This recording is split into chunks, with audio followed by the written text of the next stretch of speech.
या श्री स्वयं सुकृतनाम भुवनेषु लक्ष्मी पापात्मनां प्रतिधियां हृदयेषु बुद्धि श्रद्धां सतां कुलजन प्रब्रह्मस्य लज्जा ताम ताम नतास्म परिपालय देवी विश्व।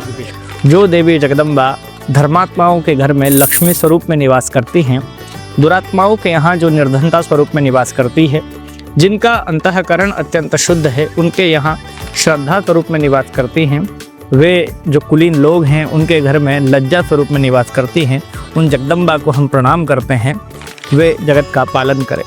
नमस्कार प्रिय दर्शकों, जय महाकाल। आपका स्वागत है एस्ट्रो योग वॉइस में। पुनः उपस्थित हूँ आप सभी के लिए एक नया वीडियो लेकर। इस वीडियो के माध्यम से हम बात करेंगे दीपोत्सव अर्थात दीपावली पर्व के विषय में। 5 दिवसीय यह पर्व धन त्रयोदशी अर्थात धनतेरस से प्रारंभ होता है, तो वहीं इस पर्व का समापन भाई दूज के दिन होता है। पहला धन त्रयोदशी, दूसरा नरक चतुर्दशी, तीसरा दीपोत्सव अर्थात दीपावली, चौथा गोवर्धन पूजा और पांचवा भाई दूज। इस वीडियो में क्रम के अनुसार हम धन त्रयोदशी से शुरुआत करेंगे। सबसे पहले दीपावली को जान लें कि क्या है दीपावली। तो शास्त्र अनुसार 4 रात्रियां महत्वपूर्ण होती हैं: काल रात्रि, महारात्रि, मोह रात्रि और दारुण रात्रि। इनमें जो काल रात्रि है यही रात्रि दीपावली की रात्रि है। इस रात्रि में राजा बलि ने देवी लक्ष्मी सहित भगवान विष्णु का पाताल लोक में पूजन किया था, तभी से दीपोत्सव के दिन देवी लक्ष्मी का पूजन किया जाता है। यह जो 5 दिवस हैं धन त्रयोदशी से आरंभ होकर भाई दूज तक चलते हैं। तो धन त्रयोदशी के दिन क्या करना चाहिए, कैसे करना चाहिए, इसका क्या महत्व है, इस विषय में बात करते हैं। इस वीडियो के अंत में पाएंगे आप दीपोत्सव पर देवी महालक्ष्मी को प्रसन्न करने हेतु क्या विशेष उपाय करने चाहिए। दीपोत्सव पर्व के पहले दिन धन त्रयोदशी अर्थात धनतेरस की बात करें तो इस दिन स्वास्थ्य और आरोग्य के देवता भगवान धन्वंतरी समुद्र मंथन के दौरान अमृत कलश लेकर प्रकट हुए थे। धन त्रयोदशी का यह जो दिन है यह खरीदारी के लिए नहीं अपितु स्वास्थ्य और समृद्धि के आवाहन का दिन है। इस दिन प्रातःकाल स्नान आदि से निवृत्त होकर भगवान धन्वंतरी का पूजन करना चाहिए और सायं काल में दक्षिणाभिमुख होकर भगवान यम का स्मरण करते हुए तिल के तेल का चतुर्मुख दीप प्रज्वलित करना चाहिए, जिससे आयु का रक्षण होता है, अकाल मृत्यु के भय से हमारा बचाव होता है। साथ ही इस दिन 13 दीपक विशेष रूप से लगाने चाहिए। यह जो धन्वंतरी जयंती का दिन है यह वस्त्र, आभूषण आदि खरीदने के लिए भी शुभ है। आइए अब बात करते हैं दीपोत्सव पर्व के दूसरे दिवस नरक चतुर्दशी के विषय में।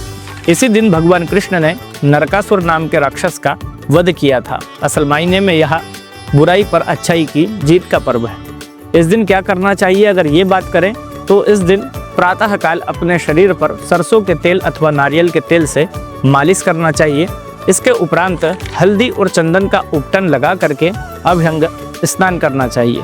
सायं काल में इस दिन विशेष रूप से 14 दीपक अर्पित करने चाहिए। जब असंख्य दीपक जलते हैं तो केवल घर ही नहीं भाग्य भी उज्जवल होता है। प्रिय दर्शकों, अब हम बात करने जा रहे हैं दीपोत्सव पर्व के तीसरे और मुख्य दिन दिवाली के विषय।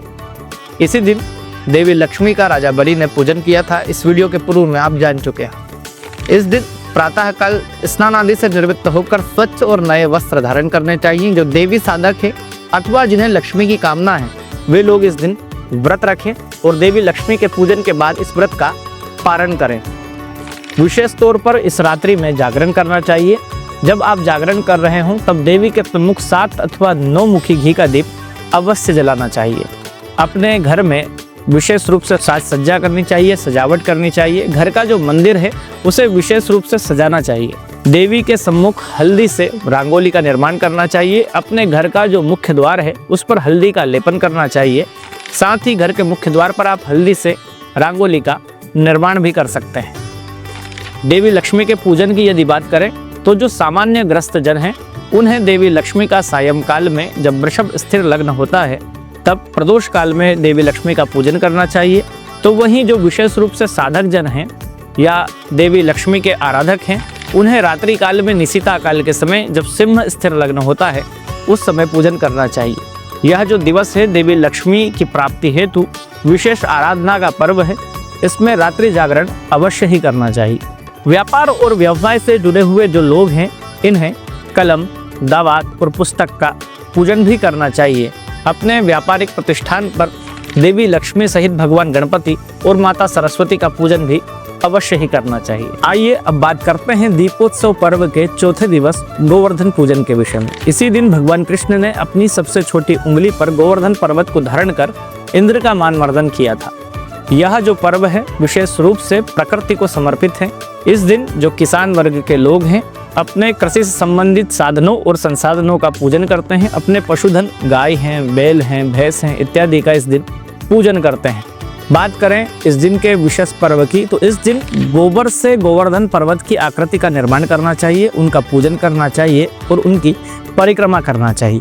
बात करें दीपोत्सव पर्व के आखिरी और 5वें दिवस भाई दूज की, तो यह जो पर्व है भाई और बहन के अटूट रिश्ते को समर्पित है। इसी दिन भगवान यमराज पौराणिक मान्यताओं के अनुसार अपनी बहन यमुना के घर उनसे मिलने गए थे। इस दिन जो बहनें हैं ये व्रत रखती हैं अपने भाई की लंबी आयु के लिए, और जो भाई हैं वे संकल्पित होते हैं अपनी बहन की रक्षा के लिए। भाई दूज के दिन बहनों को अपने भाई को भोजन करवाना चाहिए। साथ ही इस दिन जो भाई हैं उन्हें अपनी बहनों को उपहार जरूर देने चाहिए। दीपावली के दिन इन छोटे छोटे उपाय को करके बदल सकती है आपकी किस्मत। जान लीजिए ये उपाय। इस दिन रात्रि में देवी के सम्मुख 7 अथवा 9 मुखी दीप लगाकर देवी को अर्पित करना चाहिए। रात्रि पर्यंत यथा संख्या में श्री सूक्त का पाठ करना चाहिए। अपने घर में शंखनाद करना चाहिए। शंखनाद से नकारात्मक ऊर्जाएं उस स्थान को छोड़कर चली जाती हैं। इस रात्रि में देवी लक्ष्मी को पूजन के उपरांत मखाने की खीर बना करके अर्पित करना चाहिए। दीपावली के दिन विशेष रूप से गन्ने की जड़ का पूजन करना समृद्धि प्रदान करने वाला होता है। इस दिन देवी लक्ष्मी का कमल के पुष्पों से विशेष रूप से अर्चन करना भी समृद्धि कारक माना गया है। अपने घर के मुख्य द्वार पर हल्दी का लेपन इस दिन अवश्य रूप से करना चाहिए और विशेष रूप से हल्दी से निर्मित रंगोली अपने घर के मुख्य द्वार और देवी लक्ष्मी के सम्मुख अवश्य ही बनानी चाहिए। दिवाली के दीप सिर्फ घर ही रोशन नहीं करते, वे हमारे मन, जीवन और कर्म को भी प्रकाशित करते हैं। इस दिवाली सिर्फ दीप न जलाएं, अपने भीतर का प्रकाश भी जगाएं। अंधेरा मिटेगा, समृद्धि आएगी और जीवन में नई ऊर्जा का संचार होगा। टीम एस्ट्रो योग वॉइस की ओर से आपको सपरिवार दीपोत्सव पर्व की हार्दिक शुभकामनाएं। शुभम भवतु। जय श्री महाकाल।